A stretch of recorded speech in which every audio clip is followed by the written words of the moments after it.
आज से और यूएस जाने तक के एक्सपीरियंस को हम रिकॉर्ड करने वाले हैं। आज है 4 अप्रैल और मेरा जो पिटिशन है वो उसका अप्रूवल आया था 6 फरवरी को, 6 फरवरी को। और 6 फरवरी से उसके बाद एक अमेंडमेंट जिसमें कुछ लोकेशन चेंज करने का और एसओडब्ल्यू साइन, नया एसओडब्ल्यू साइन हुआ था तो उसको अमेंडमेंट करा के अप्रूवल उसका आ गया था एक हफ्ते के अंदर। उसके बाद से मैं कुछ ऑफिशियल फॉर्मेलिटीज़ हैं उनको पूरा कर रहा हूँ। DS-160 भर दिया है, प्रोफाइल पूरा कर दिया है, पेमेंट अभी रह रही है। वो पेमेंट रहने का भी कारण ये है कि मैंने प्रोफाइल भरा तो उसमें फर्स्ट नेम लास्ट नेम जो है मैंने वो भर दिए जो यूजुअली लिखते हैं, लेकिन DS-160 और पासपोर्ट के हिसाब से मेरा जो है सर नेम उपनाम जो है वो एम्प्टी है।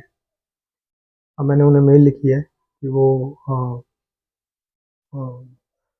को इसको कैसे देखना है, इसको फिक्स करना है या ये माइनर इशू है, इसको इग्नोर कर सकते हैं या ये सब ठीक है, कोई प्रॉब्लम नहीं है। तो मैं उसका वेट कर रहा हूँ। पॉसिबली कल तक इसका रिस्पॉन्स आ जाना चाहिए।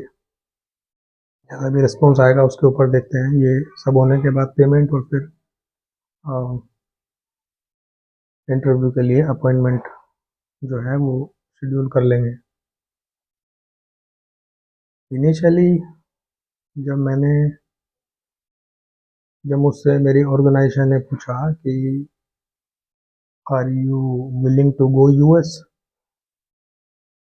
तो उस टाइम आई थॉट कि आई आई न्यू कि जो प्रोसेस है यूएस जाने की वो क्या है। मुझे पता था कि पहले लॉटरी लॉटरी में लॉटरी में अगर यू आर लकी इनफ तो आपका नाम आएगा, फिर उसके बाद आगे की प्रोसेस।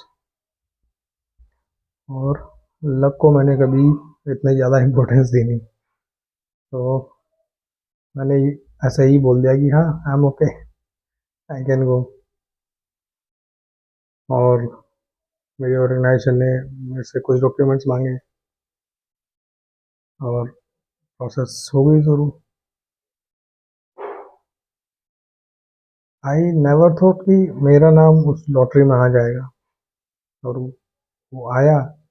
मुझे मेल आई कि आपका नाम जो है उसमें आ गया। तो इनिशियली मुझे लगा यार, अपने देश को छोड़ के, फैमिली को छोड़ के, ये कोई ऐसा तो है नहीं कि यहाँ से दिल्ली जा रहे हैं और 3 घंटे में वापस आ जाएंगे।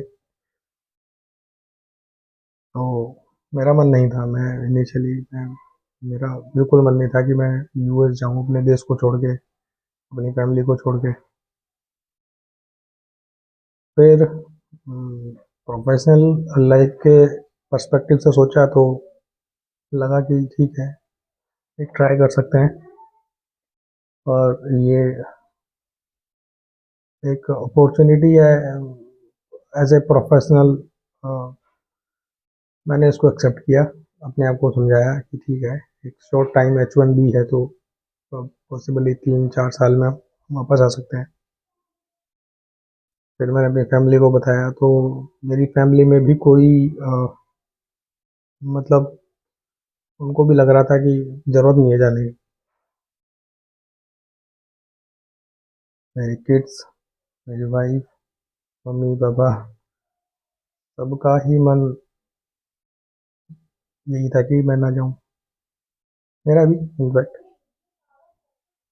फिर इसी तरीके से ये सब चीज़ सबसे बातें की, बैठ करके एक दूसरे से बात करके फिर हमने डिसाइड किया कि ठीक है, एक शॉर्ट पीरियड के लिए जाते हैं। आज 4 अप्रैल को मुझे ये लगा कि मुझे ये सारे जो मुझे एक्सपीरियंस होने वाले हैं वो सब मैं रिकॉर्ड करूँ। एक अभी मैं इसको अपलोड नहीं करने वाला हूँ कहीं भी, लेकिन पॉसिबल है कि जब मैं यूएस पहुँच जाऊँगा तब मैं इसको अपलोड करूँ।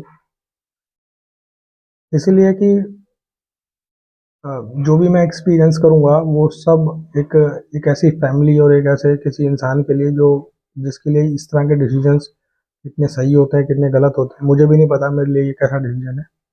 लेकिन मैं इसको रिकॉर्ड करूँगा सिर्फ इसलिए कि सिर्फ किसी को ये पता लग सके इस सबको देख करके सुन करके कि सब क्या होता है कैसा होता है।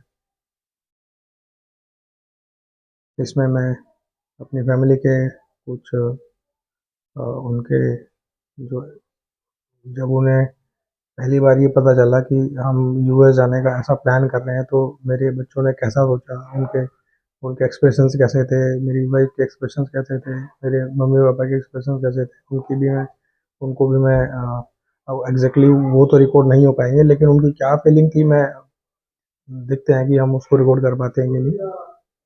और let's see step by step मैं इसको ऐड करता रहूँगा और पॉसिबली यूएस जाने के बाद मैं इसे यूट्यूब पे अपलोड भी कर दूंगा। सब देख सब आप देखिएगा देखते हैं।